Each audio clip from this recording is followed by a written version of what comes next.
to another episode of Thorn's Jungle, but before we get into it, I have my Patreon up and running, so if you want extra episodes that are exclusive only to Patreon and also bonus content, then subscribe to it. There's a few different tiers, but for as little as $5 a month, you can get one extra episode a week, which is exclusive only to Patreon, so only you can see it.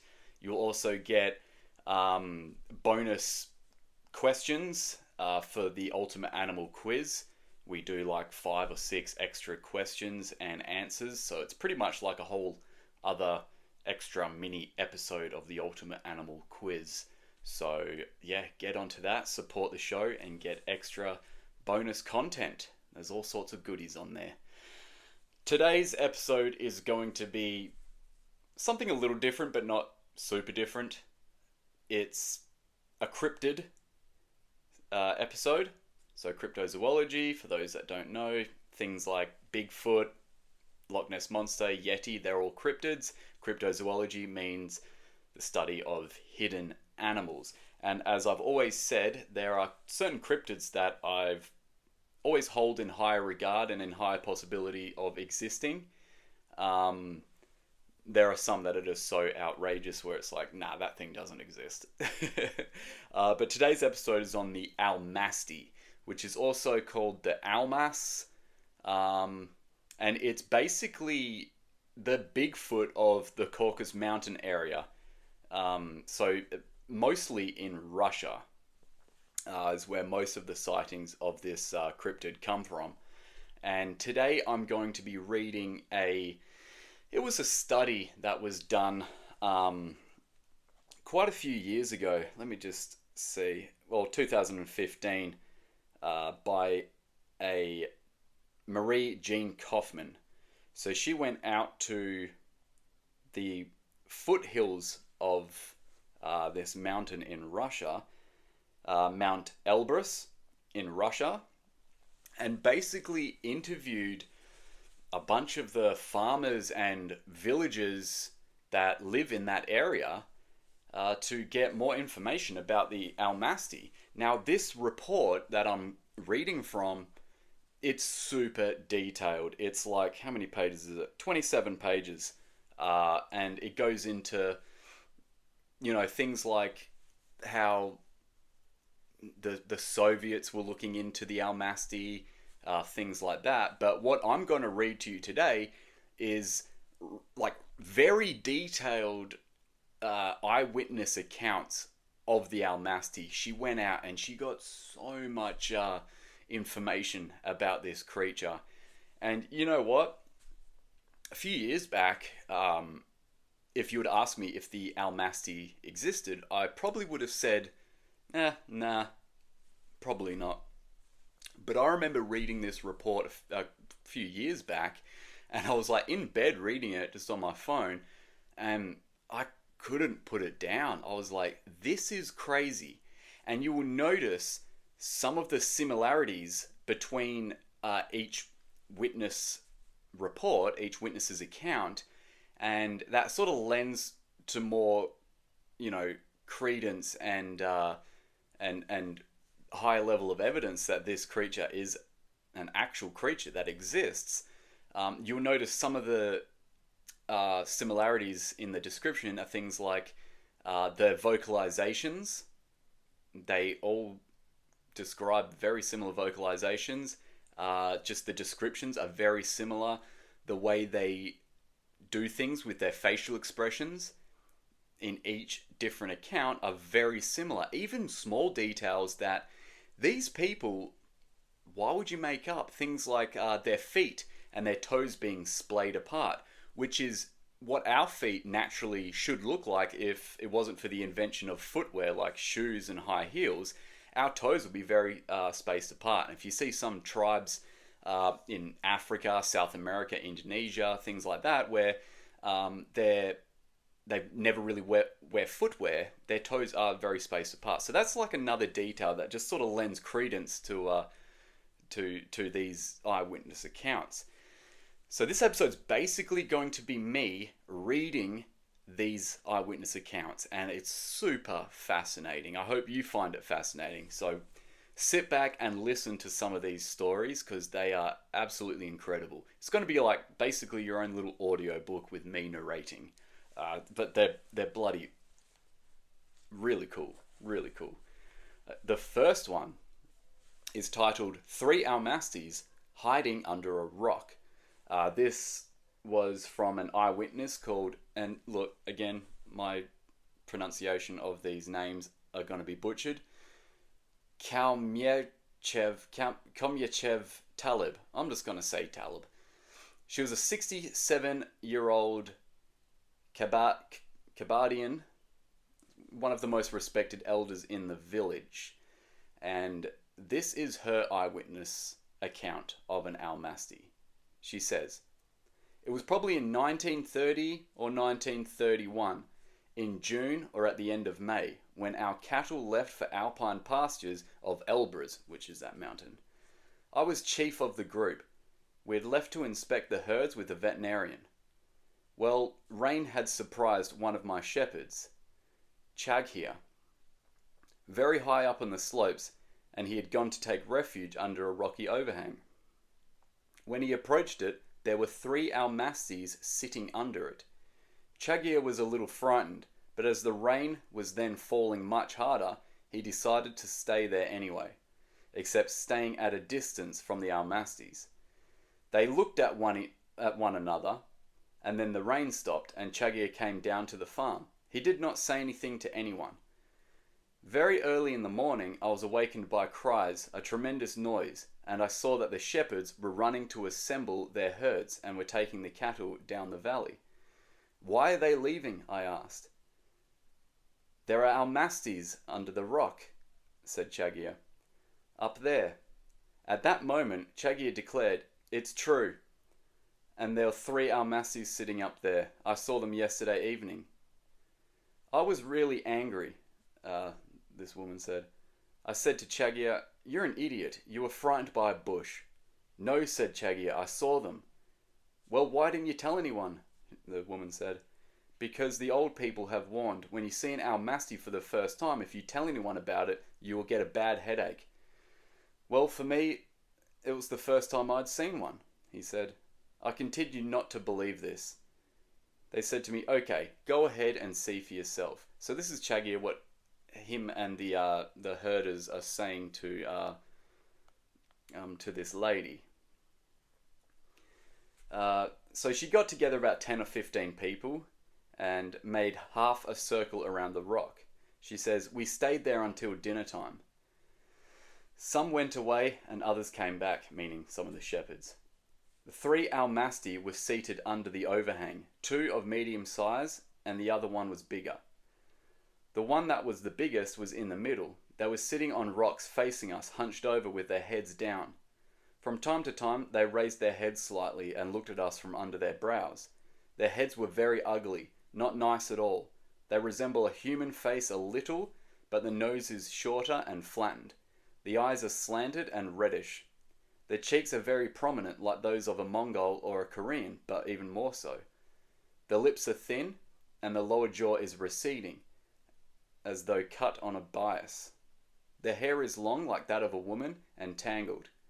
The entire body is covered with shaggy hair resembling that of a buffalo. In some places this is long on the torso and chest, and in other places it is shorter like the arms and legs. The big one had the chest of a man. The others had breasts of a woman but were extremely long and covered with hair. The hair was very dirty. The stink was so strong that we could not stand it. The odour resembled that of wild flax when it grows thickly. Once the seated one on the right mumbled something. I did not see their hands clearly as they were held between their legs. The legs are rather short and bowed. The foot is like that of a man but more spread out. That's them splayed toes. All were wearing, wrapped around their waists, an old piece of shepherd's cape. A young shepherd proposed to throw a lasso around one of them and bring it into the village, but all of the other herders cried out that that is forbidden, that they must not be harmed, and that they must not be disturbed. I watched them from a distance of about 3 to 4 meters. and I even approached to within about a metre. Did I touch them? I should not. If you touch them, as Allah be my witness, you could no longer eat with your hand afterwards. They would be so dirty, stinking, and repulsive. I remained for about 2 hours. When I left, other shepherds were arriving. I have heard my father recount that they suckle on cows. So, that's her eyewitness report. And if you notice, little things like, yes, the splayed out toes, and also the very thin lips and receding jaw. Now, human beings are the only hominin, so human and human ancestors, that have a chin bone. Neanderthals, Homo erectus, Paranthropus, Homo habilis, all those hominins, relic hominins, didn't have chin bones. They had very backwards and slanted chins, which is pretty crazy. For this woman to know that would be kind of remarkable. So that's a pretty cool eyewitness. That's the first one. We then go on to a story told by Urjib, who was 70 years old. Before the war, there were many Almasties around our area, even masses of them, one can say. Today, evidently, very few are encountered. I am somewhat informed about Almasties because I've heard a great deal spoken about them. Personally, I have seen them 3 times. The first time was in October 1944. Our detachment of police was on horseback, so this person was obviously a police officer. Crossing a field of hemp on the steppe, suddenly the horse of the man in front of me stopped so abruptly that I almost ran into him. I was riding second in line. He said to me, "Look, an Almasty." Just in front of us, a few meters away, an Almasty was stuffing into its mouth the ends of stalks of hemp with the grain on them. Behind us, the detachment was gathering around and making some noise. The Almasty saw us and ran away very rapidly. It ran extraordinarily fast towards the shepherd's cabin, which was not far away. While it was running, several men of our detachment took their rifles from their shoulders and prepared to fire, but our chief, a Russian officer, cried out, don't shoot, let's capture it alive and take it to Nauchik." We dismounted and surrounded the shepherd's cabin. We were quite numerous, and were able to form a solid circle around the cabin. It was just opposite the door, and I saw everything. When we approached the Almasty, it came out of the cabin 2 or 3 times in one bound. It appeared very agitated. It came out, moved around, jumped to one side, but then saw the men and went back in. Again, it came out, leaped around, right, left, jumped back to the other side, and then saw the men again. In doing this, it grimaced with its lips moving very, very fast, and it mumbled something. Meanwhile, our cordon was approaching. We had closed ranks and were advancing elbow to elbow. At this moment, the Almasty appeared again, jumped in all directions, and suddenly gave a terrible cry and ran straight at the men. It ran faster than a horse. To tell the truth, the men were taken by surprise. It easily broke through our cordon, jumped into the ravine, and disappeared into the brush surrounding the river. It was about 1.8 meters in height, so about 5'11", and very robust. One could not see its face well because of the hair. Its breast hung down to its middle. It was covered with long shaggy red hair like that of the buffalo. The hair could be seen clearly through the pieces of the old handmade Kabardian kaftan which it was wearing, and it was completely in tatters. One must look for Almasties at night near the fields of hemp when it's ripe. They love hemp. They eat a great deal of it, walking around the fields and stuffing themselves with clusters of the grain. While doing this, they mumble all the time. Boom, boom, boom. They chew noisily and blow from their noses, and they rustle the stalks. When an Almasty is eating hemp, it can be heard at a great distance at night. How many times in the past I've heard them mumbling this way? In recent years, I've never heard them anymore. Almasties are much also like watermelons. In the past, they came into the plantation and did a great deal of damage. I have a friend, an old man. He was a guardian of a melon field in the collective farm and lived there in a hut. It was before the war. One day I went to see him and noticed that many of the melons had been damaged. They had been chewed on in a strange way. They were eaten in the middle, I picked one up and saw marks of very large teeth. I then understood that it was an Almasty which had done this. I arrived at my friend's shack. I laughed and said, "You're a fine guardian. Look at your plantation. Look what has happened to it." He answered me, "Be quiet. This Almasty takes all my strength. Every night it comes out and eats the watermelons. I go out to meet it with my stick, but I don't dare come too close. I shout at it, 'Are you ashamed? Go away.' It says to me, 'Boom, boom, boom.' I shout again, 'You have no conscience. Me, I'm the guardian here. I'm responsible for the watermelons.' It answers me, 'Boom, boom, boom.' And then we chat like this all night. Do you know of, and this is this, so this now is the interviewer asking this person a question. Do you know of any cases where Almasty have been killed or a carcass has been found?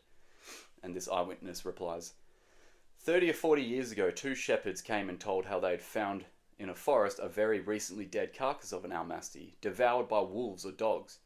In fact, there was not even a carcass anymore, as it was only the head that remained. The shepherds were very upset. They kept repeating, 'That will bring us a lot of trouble. That will bring us a lot of trouble.' And she also asks this eyewitness, 'Why do certain Almasties wear human clothing?' The person replies, 'First of all, our people take pity on Almasties.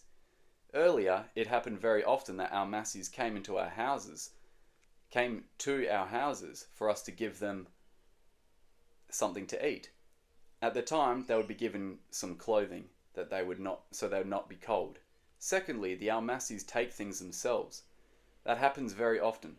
In former time, let's say someone goes into the forest or the fields to collect wood or cut hay. He hangs his food and some of his clothing on a branch or somewhere in order not to be too warm. He comes back a few hours later, his food has been eaten and his clothing has disappeared. The Almasties have stolen everything. The Almasties watch man very closely. For example, a man is walking in the forest, it's hot, he sees a river. He undresses, puts his things on the bank and goes in swimming. Then he comes out, dresses, and goes on his way. Immediately, as soon as he has left, at the very same moment, out of the forest comes the Almasty. That is clearly, if there had been some nearby. Necessarily, it will come to the place where the clothing had been put down. It will feel the ground and sniff at will. The Almasties are very curious. So that's another pretty damn fascinating eyewitness account. This next one is by Fietza. It's a 67-year-old. I have seen in good many... So, I'll just say, these people are old. They probably don't speak English that well. This is the translations of them. So it's worded a little bit strange. I'm trying my best to, on the fly, change the wording a little bit so it makes a little bit more sense. But yeah, it's very old wording and things like that. So I have seen a good many Almasties. How many times? I can tell you that I saw them all of the time. During 5 years in summer when I was in the mountain pastures. It was in the 1930s, in the direction of the Elbras, in a rocky area where there were caverns. There were many Almasties in this region. They went in and out of the caverns like bees in a hive, high above us. But I never saw more than one at a time. They were of different ages, little ones, big ones. I believe they were more women than men. In the men, the pouches were placed further back, as with the wild boar. So I guess they mean his testicles were placed further back. I never saw very little ones or newborn ones, but I often heard them crying. The old people say that the women find a way to attach them to their breasts. The Almasties are like people. They have arms and legs like people, except they are covered with hair. Their hair is like that of a bear and dark. I always saw them without clothing. I never saw them wearing clothing. They do not know how to speak. They only mumble or bellow. They are not afraid of people, only dogs. They run very fast. They always come very early in the morning or at sunset because they are afraid of the dogs, in order to lick pieces of rock salt near our shelter. I often saw them do this, almost every day. They came when the sheep were not there and when the dogs had gone to sleep. Twice during this time I saw them quite close. One day I was coming back from the village. It was very far. I had a small bag with food, cheese, bread, and a piece of mutton. Towards evening, it began to rain very hard. I went into a cabin, made a wood fire, and spread out my woolen cape. At night, the rain fell even harder. All at once, something entered the cabin. It was very big, covered with reddish fur, and walking on two legs. For a moment I thought it was a bear, and then no, I saw it was an Almasty. I was very frightened. I was not armed, and only had my dagger. I was seated sideways to it and pretended not to see anything. But I was more dead than alive. I don't know what that means. I had my dagger on my right hand, hidden on my chest, so that it could not see it in order to not make it angry. Then I calmed down a bit, remembering that the old people always say that if one does not do it any harm, it never touches man. Nevertheless, the Almasty sat down near the fire at one side and began to squeeze water out of its fur, for it was soaked. It did this like this, and so the eyewitness, gestures, takes a lock of hair in two hands and pulls it downwards, and the hair was dried by the pressure of, sliding his hand. So basically just wringing out its fur. Then it sat down close to the fire, turning first one side and then to the other side of the fire. Finally, it was leaning almost against my feet. I moved aside a little, very carefully, but it leaned against my feet again. In this way, little by little, it pushed me away from the fire. I was completely reassured because I could see that it was not dangerous. Moreover, it was a woman. She had very long breasts which hung down across her abdomen. I said several words to it, and then I tried to talk to it in Carbadian, also in Balkar, and then in Russian, but it only mumbled incomprehensible sounds. I began to get sleepy, as it was already very late, but I did not dare to sleep. Finally, I finished by dozing, lying on my left side. During the night, I very clearly heard it biting and chewing. I thought, good God, my foot! But I didn't say anything. I heard it sucking on the bones. I don't know, sucking on what bones? Must have been, okay. In the morning I awoke very early and saw that it was no longer there. My bag had been opened and empty. It had eaten everything. The wretched creature had left nothing for me. The bones from the mutton were carefully lined up beside the bag.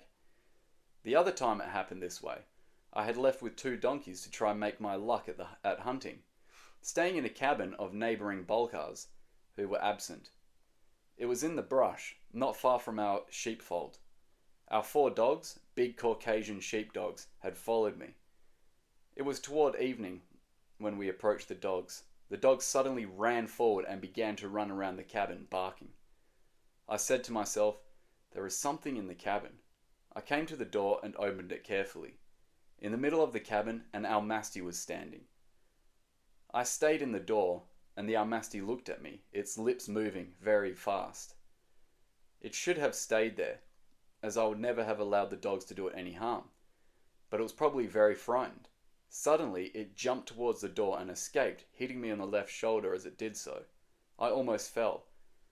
For a month my shoulder was sore. It ran on 2 legs very fast and crying in a very shrill and loud voice, like a woman. I tried to hold back the dogs. I yelled and called. But you can imagine, the dogs came back 2 or 3 times. The dogs came back 2 or 3 hours later, tired out, muzzles and paws bloody, and yet without a scratch to them. So they must have torn the thing to pieces. Dogs cannot stand them, the Almasties. So, it's pretty bad, poor bloody Almasty, torn to shreds by giant dogs. The interviewer asks this eyewitness, what does it eat, the Almasty? And the eyewitness says, it eats the afterbirth of cattle, dead horses, and carrion. It goes to the places where man relieves himself. They are hellbore. I have often heard people say this, and I have seen for myself that they can eat a great deal of it, so they eat shit, essentially, sometimes.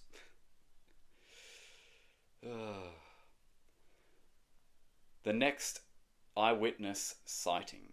The occupant of a vegetable garden. This is a 44-year-old man, Muhammad.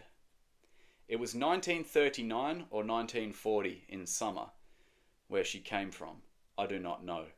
But one day a female Almasty appeared in our vegetable garden and settled in the corn section. She made a nest with old rags and grass. She passed a week with us without leaving the vegetable garden. She ate green corn. She was entirely covered with fur. Her hair was very long, the breasts elongated and hung like on a woman but very low down. The nails were long, the eyes were slanted and red, the teeth were larger than in a man, and the lips were the lips of a monkey. During the day, she always remained lying down. In general, she laid on her side, but she turned all of the time and never stayed in the same position for long. Many people came to us to see her. If several people approached at the same time, she began nervous, sat up, cried, stood up, and pulled on her hair. She cried in a very loud... She cried in a very... In a very... What? Where did that go? She cried in a very loud voice like a woman. When she was calm, if there was someone near her, she would come up slowly and began to lick the person like a dog. If you left her, your shirt sleeve was all wet. She would lick your entire shoulder. Phew, damn, she was keen. This next eyewitness report comes from Karkanov Daniel, 65 years old. When I worked as a shepherd in the... Oh, good grief. Akbekkanayoko Valley, at the same sheepfold where you were this morning, I saw Almasties all the time. It was in the 1940s. One evening at the end of October, we were cooking meat. At this moment, the sheep scattered. We went running around to get them back together. When we came back an hour later, no more cooking pot. It was a pot of some 15 litres. What do we think? We didn't think anything. We didn't have to think. We knew without thinking that it had been done by Almasties. Not far from us there was an old cabin. Almasties lived there. How many? The interviewer asked. I don't know. Probably a whole family. 6 or 7. We heard them stirring around and making noises every day towards evening. They were agitated. They beat one another. They played. They are very noisy people. They squeal, they shout, they cry. They do not have a human language. Rather, they speak like a drum. Boom, boom, boom. Hey, no, that's interesting. None of us ever went in that house. One day I offered a sheep to anyone who would, but no one accepted. They, on the other hand, came into our sheepfold and took leftover food. One day, they pulled into their house a rain pipe which had been laying outside. All night they played with this pipe. They beat on it. They didn't let us sleep at all that night. We were 5 men, married men with rifles, but we were afraid to go see what they were doing. As for the cooking pot, it was found in the morning, empty of course, not far away, between the stream and their house. I worked for 3 years in that place. They were there all the time, especially in the summer. Our dogs became accustomed to them. They growled but didn't touch them. However, if the dogs surrounded one, the Almasty began to cry very loudly. I often saw their tracks, 5 toes, no plantar arch, round heel, wide sole. Their print resembles that somewhat of a bear. I've not returned there since 1947. So that boom boom boom noise that they make, boom boom boom, boom boom boom. I can't do it, but we have emus in Australia make similar noises. It's almost like they're beatboxing. Boom boom boom. Pretty interesting. Seems to be a pretty common description of the way they sound and the noises they make. And even with that foot description, seeing the footprints, so no arch in the foot, flat-footed, wide toes. Man, pretty interesting. This next eyewitness report comes from Dina, 40 years old, an electrician. In the summer of 1950, I was sent to make an inventory of the farms in the mountain pastures of Elbrus. That's the mountain. Toward midnight, we went to lay down. The shelter had 3 walls of stone. There was no 4th wall. It was open on that side. Everyone lay down on the ground, on hay, under our woolen capes. Heads toward the interior wall, feet towards the exterior. I was laying at the edge. Between the side wall and me, there was a space where the soup pot and the frying pan full of grilled meat had been stored. Everyone fell asleep quickly. Me, I was young, a little excited by the conversation, the meal, and the unusual surroundings. It was the first time I was sleeping in the mountains, and I did not go to sleep. My neighbour, an old man, wasn't sleeping either. From time to time he would doze off, then wake up, have a smoke, and fall back asleep again. All of a sudden, a sort of woman entered the shelter, rapidly and silently. She was hideous, with long hair down to her waist. She looked at the wall where the bridle was hanging, a Caucasian bridle decorated with metallic pendants. She took down the bridle, turned it over and over again, examined it from all sides, and then hung it up on the wall again and went out quietly. I was petrified with fear. At that moment, the old man was not sleeping. I asked him, "What was that?" He answered me calmly, "It's nothing. Pay no attention to it. If you stay here, you will see lots of things like that." And then he went back to sleep.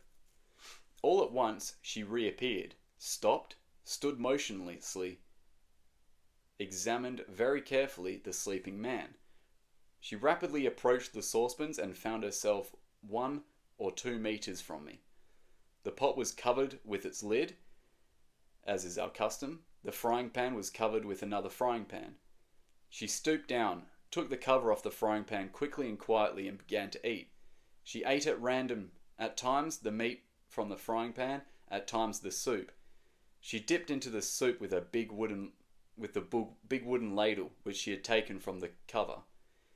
She did not hold it as people would, but with all 5 fingers on the one side. Her fingers were very long except for the thumb, which was shorter than a man's. Her appearance was hideous, not attractive at all. She was completely hairy, with dark reddish-brown fur covering her entire body. Long breasts extended down to the abdomen. The hair was loose, long, and tangled. The nose was small, not turned up, as this man said, but flat. The mouth stretched very wide, much more than ours, and the lips were thin, as in a monkey's. The skin was black, the cheeks were prominent, as in Chinese or Koreans. However, there are Chinese and Chinese. Some have more prominent cheeks than others. Others have less. As for her, she had very prominent ones, like the true, authentic Chinese. The eyes slanted sharply as the colour was like this. And their colour was like this. He must have showed her a colour or something. If place of the eyes, one would put little bulbs from a pocket lamp and then placed a red glass in front of them. Well, that would be exactly like her eyes. She was wearing a sort of dress, all torn and disgusting. She ate very quickly, seated on her heels, grabbing now the meat and now the soup, with very rapid movements. She chewed very quickly. In fact, I don't even know if she did chew, or swallowed, or just swallowed directly. But she devoted close attention to eating, without stopping for a second to look to the right or to the left. What struck me was the speed, the precision, and the silence of her movements. In my word of honour, if I began to eat, I would certainly have made some noise. I would have knocked against something. As for her, she did everything in complete silence, just like in a silent film at the cinema. For example, when she took the bridle had national ornaments in metal, and they should necessarily have jingled together. Well, she took it down, turned it around, and hung it back up without the slightest sound. She then had finished eating, and put the lid back on the pot, quickly and silently. She closed the frying pan with the other frying pan. She put the wooden ladle back on the cover, at exactly the place where she had found it, and she left. If I had been alone, I probably would have died of fright. But although I was afraid, I felt calm, because there were a lot of people around. I said to myself, if something happens, I shall start to shout and they will all get up. I was not able to go back to sleep for a long time. In the morning, everyone began to eat the meat and soup, and to offer it to me, I declined. I had seen what had been eating it during the night. I said I was not accustomed to eat in the morning. So, it's actually pretty funny, like, thinking about these super hairy, basically half ape, half man looking people wearing like dresses that they'd stolen from people. Like, it's pretty funny, but it does make sense, you know, these people, and I call them people because I'm assuming that they are some form of relic hominin. They're definitely a hominin, so they would probably be in the Homo genus, which makes them a human of some sort. Um, but it's just funny that they're stealing things and wearing it. Okay, this next eyewitness account is from Kamid, 46 years old. At the end of September in 1939, I was following the road from Nazini Korkozunihin to Mulka. I decided to cut across the immense field of corn. I had hardly left the road, about 40 meters away from it, when I fell on the remains of an Almasty which had been devoured by dogs or wolves. Over a space of about 12 meters in diameter, everything had been trampled down. The corn was beaten down and destroyed. In the middle of this area lay the head of an Almasty, with what remained of the neck. The left half of the neck had been devoured. Until that day I did not believe in the existence of Almasties. I laughed and claimed they were fables and inventions. That is why I proceeded to examine the head with particular interest. Armed with a stick, I turned it over on all sides, and sitting on my heels I examined it closely. The head was enveloped in a whole mane of very long hair, which in the living state probably would have reached the waist. The hair was very tangled and matted with thistles. This mane was so thick that when I turned the head, it remained in the air, as on a cushion. That is why I was not able to discern the form of the skull. However, its dimensions were those of a human skull. The forehead was receding and sloped. This spot is very prominent. He points to the eyebrows. So obviously had a big brow ridge. The nose is small and turned up. It had no root and was as if it was pushed into the face. It was the nose of a monkey. The cheeks were prominent like that of a Chinese. Man, they're really getting into these Chinese. The lips were not those of a man, rather they were thin and straight as in a monkey's. I did not see the teeth, as the lips were pressed firmly together. The chin was not as in a man, but was rounded. The ears were human, one was torn, the other intact. The eyes were strongly slanted, with the apertures directed downward and outward. I did not know the colour of the eyes. The eyelids were closed, and I did not raise them. The skin was black and covered with dark reddish-brown hair. The hair was absent around the eyes and on the upper parts of the cheeks. The cheeks themselves and the ears were covered in short hair. The neck and chin, the hair was longer. The head gave off a powerful and repulsive odour. It was not the odour of decomposition. The remains were fresh and did not smell of anything. There were no flies or worms. It was the odour of the Almasty itself, so sickening that I nearly vomited. I also examined the head, holding my nostrils shut with my left hand while I manoeuvred the stick with my right. The odour resembled that of an old filth or old dirty body or mould. Nearby were scattered other parts of the body. I saw whitish bones covered with fragments of flesh. I did not go near them. So the interviewer asks, does the face of the Almasty resemble more that of a man or a monkey? He answers, it's very difficult to answer you. The nose and lips are exactly those of a monkey, but plainly taken all together, the face resembles that of a man. We showed so the interviewer shows the eyewitness a portrait of a Pithecanthropus, which is like a very early hominin, very early, even earlier than like Homo erectus.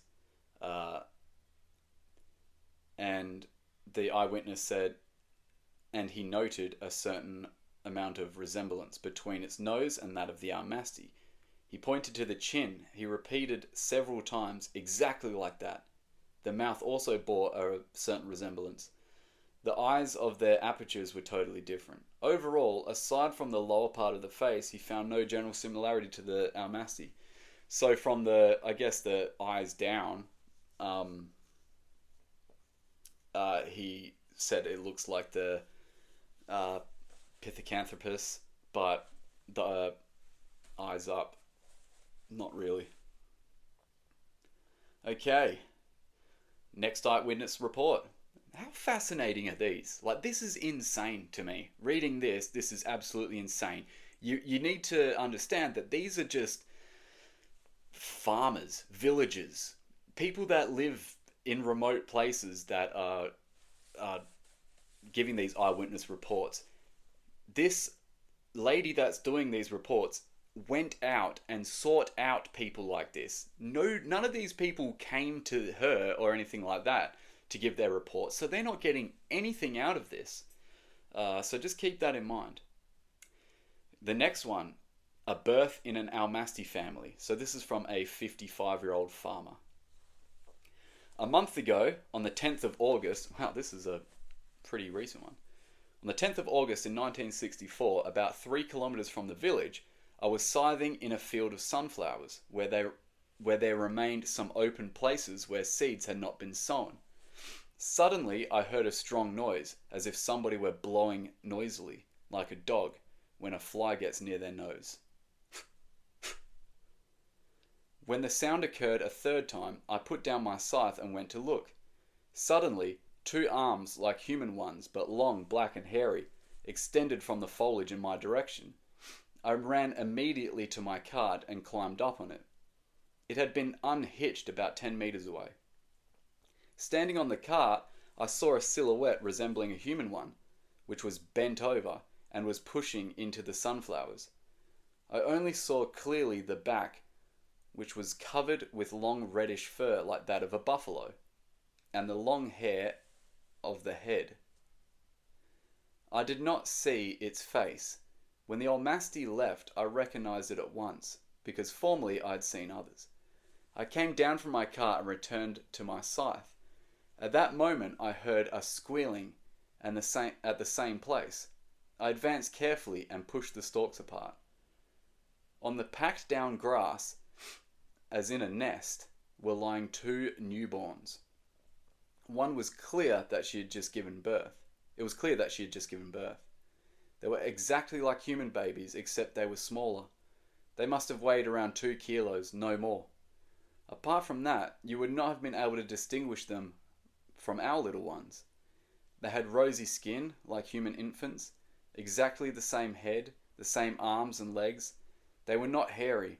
No, I stress this, they were not hairy. They looked like newborn humans, or newborn rats. That's a weird thing to say. They looked exactly like newborn humans or newborn rats. What are you trying to say? Oh, he's saying because they were bare and rosy skin. They were waving their little arms and legs just like our newborns and squealing. I got away from there in a hurry. I quickly hitched up my donkey and returned to the village. 2 or 3 days later I came back, but there was no one around. The interviewer asks, "Why did you not tell anyone about this?" He replies, "What do you mean, not tell anyone?" "I told my wife and neighbours about it." And she says, "No, I mean, why did you not report it?" And he says, "Report it to who? For what reason?" She says, "To the authorities, to the police, to the Soviet." He says, "The idea of reporting such foolishness to authorities and Almasty giving birth would arouse great hilarity from the small group present." And then she says, "But you didn't know that this is of interest. But you didn't know that this was of interest, that scientists are studying the Almasty?" And he replies, "Who knew that that was important? Never in my life have I heard it said that that could be of any interest to anyone." So pretty much like these people are so used to seeing Almasty, they know that Almasty are there. It's almost like, well, why would we report it? Like, what would be the point? Everyone knows they're here. Like, all right, this next eyewitness report: an Almasty in the bath, and this is told by a Maurat, a 23-year-old chauffeur. In the autumn of 1950, I was walking at night along the edge of Bulacane Chai River. I was carrying a sack of rice which I had pinched. pinched down there at the old mill. It weighed some 20 kilos. Plainly, I did not want to meet anyone, as if intentionally the moon was shining and shining as brightly as possible. So basically he's stolen a bag of rice. Also, I'd not taken the main street, but rather taken the back alleys of the village along the river. All at once I heard a noisy splashing. I thought at first that the wind was carrying the sound of the rapids, but there was no wind, and also the rapids are quite small. The splashing was repeated regularly, as if someone was emptying a bucket all at once. I said to myself, that must be the neighbour across the way who is taking a bath. The devil take him. What am I going to do to get by? So he's trying to sneak around with this stolen bit of rice, and he's like, God damn it, the bloody neighbour's out there having a bath in the river, and I've got to sneak past him. I came up to the riverbank carefully and looked around from behind a rock. In the moonlight I saw a person, very tall, standing in the water. He was standing up straight and throwing enormous handfuls of water over himself. That's curious, I thought. The neighbour isn't that big. At that moment I saw the long hair on the head. Bah! That's better. I said to myself, it's not the neighbour, it's his wife. Well, I said to myself, I'm going to watch her take a bath. I was a young fellow, a bachelor, not yet married. So in case it was interesting to see a good-looking woman. So he was having a perv. I put down my sack and crept up carefully. I arrived at the water's edge, but just at that point, there were bushes which got in the way, so that one could only see very poorly. I had to retreat. She was just behind a rocky outcropping. I went down on my chest, crawled towards the rock, and raised my head slowly, exactly at the level of the ground right beside her. I almost gave up the ghost right there. In the water was standing a dreadful-looking woman, abominable. It wasn't a face that she had, but a frightful muzzle, and enormous hands, long ones. She was filling them with water and throwing them on her shoulders. On my word of honour, it was half a bucketful half a bucketful she scooped up each time. Then she took her breasts and began to throw them on the water. Now her breasts were enormous, very long, and made a loud slapping sound on the water. Then she started to throw water over herself again. My hair was standing up on my head. I crawled slowly backward and then jumped on my feet and ran across the road to the neighbour, the same one of whom I thought was himself, his wife was bathing. I knocked on his door for quite a long time. Finally he came out. I said to him, "Get your rifle and come quickly. There's a captor," which is their word for a horrible mythological creature, which is taking a bath. Come see. At first he hesitated, and then we left. When we arrived, there was no one in sight. The neighbour helped me carry my rice, and clearly he had to share it with him. Oh, God. This next account is The Incredulous Veterinarian. This is a 37-year-old. And this guy actually was the director of the veterinarian and zoological station of the district of Tlahreta in the Republic of Dagestan. So this is a guy that knows animals, okay? On the 20th of August 1959, I was coming back across the mountain to Antzug. It was about 6 o'clock in the evening. The visibility was very good. I was coming down a small valley where the trees were quite sparse. When I reached the big white rock, I noticed an animal that was moving at the base of it. I thought it was a bear, and I hid behind a bush. I had no arms of any sort on me, so he was unarmed. I had only my bridle and the bag in which I carried the supplies needed for vaccinations. While hiding behind my bush, I began to observe. The animal, which so far as I could see, had been seated. It got up suddenly and started moving in my direction on 2 legs. It was a creature which resembled both a man and a monkey at the same time. Since I was a child, I had heard stories of Almasty, but I did not believe in them. Well, this was one, which I now saw with my own eyes. Its fur was long and black like that of a goat. The neck was virtually non-existent. The head rested directly on the shoulders. Long hair hung down from it. The Almasty approached. It was going not toward me, but to one side. It was a man. The head was long and tapered to a point at the top. In other words, it was conical, or ovoid in form, so it had a cone head. Its long arms hung almost to its knees. It swung them while walking, and they jerked as if they were articulated on bolts. They gave the impression of having been assembled in joints like a child's play toy. At about 200 meters from where I was, this strange creature crossed the path and sat down again.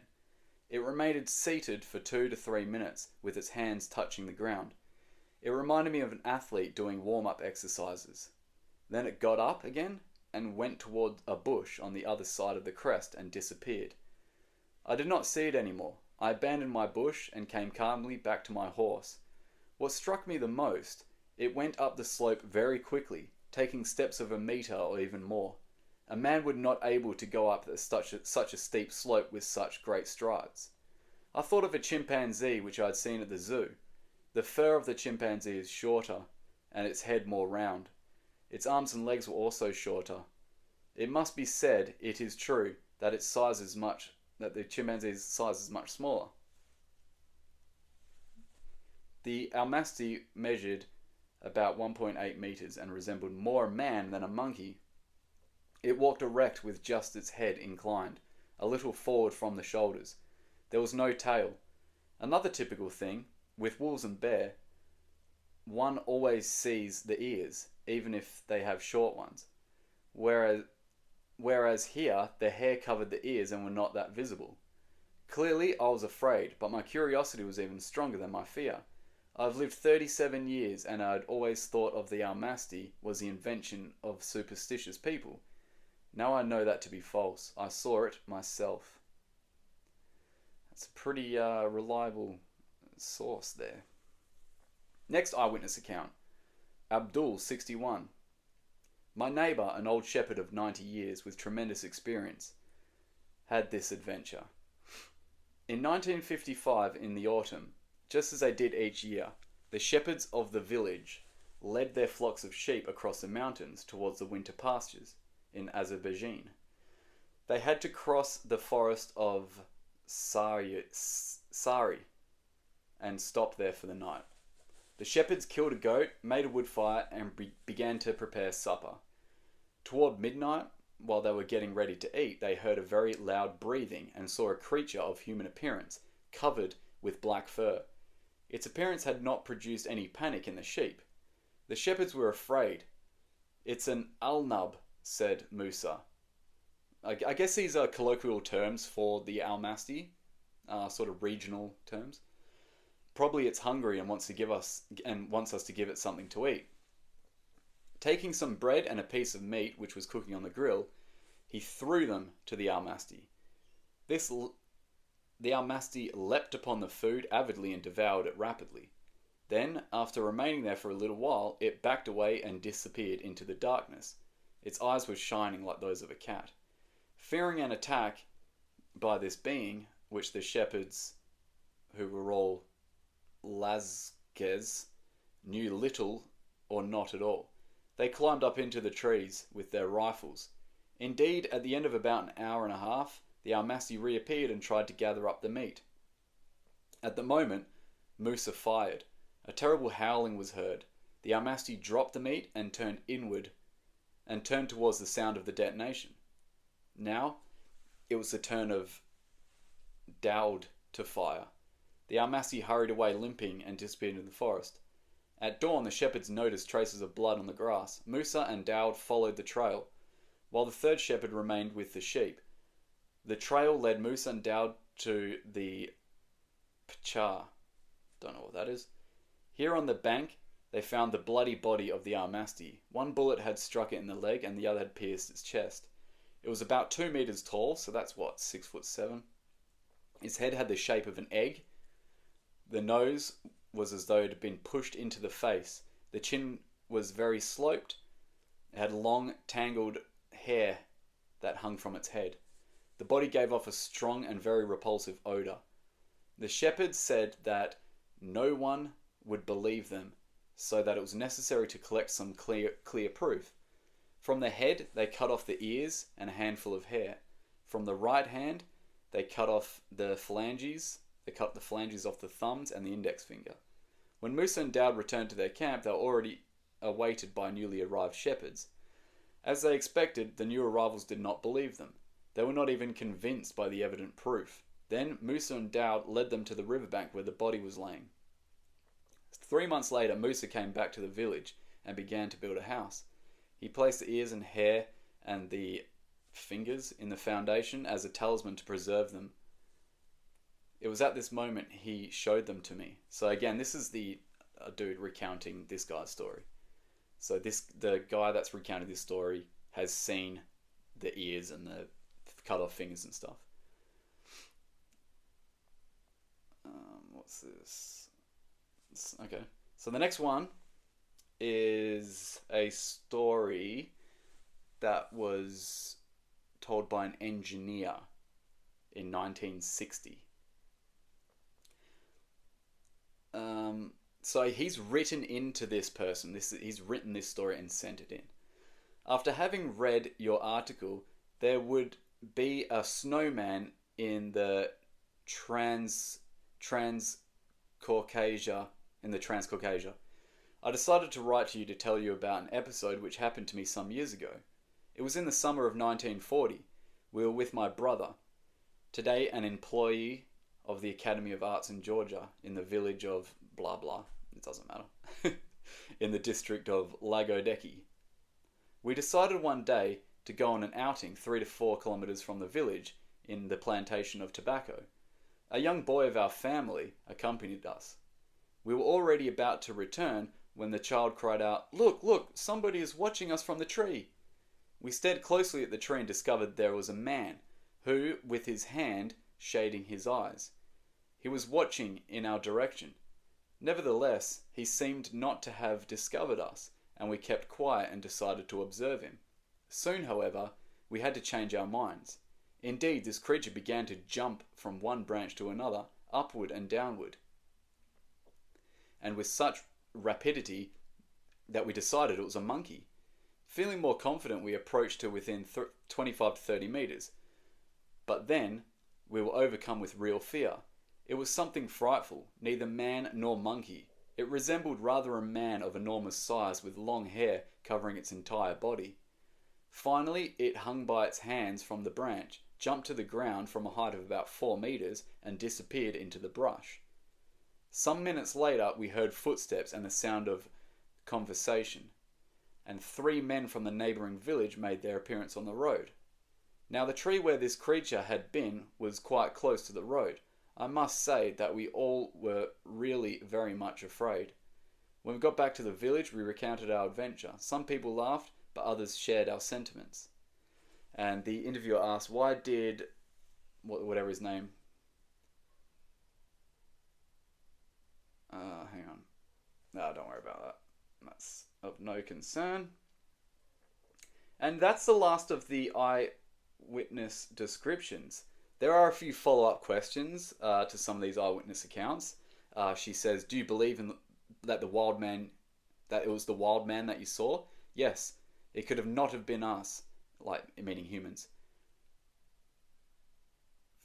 Hang on, what's going on here?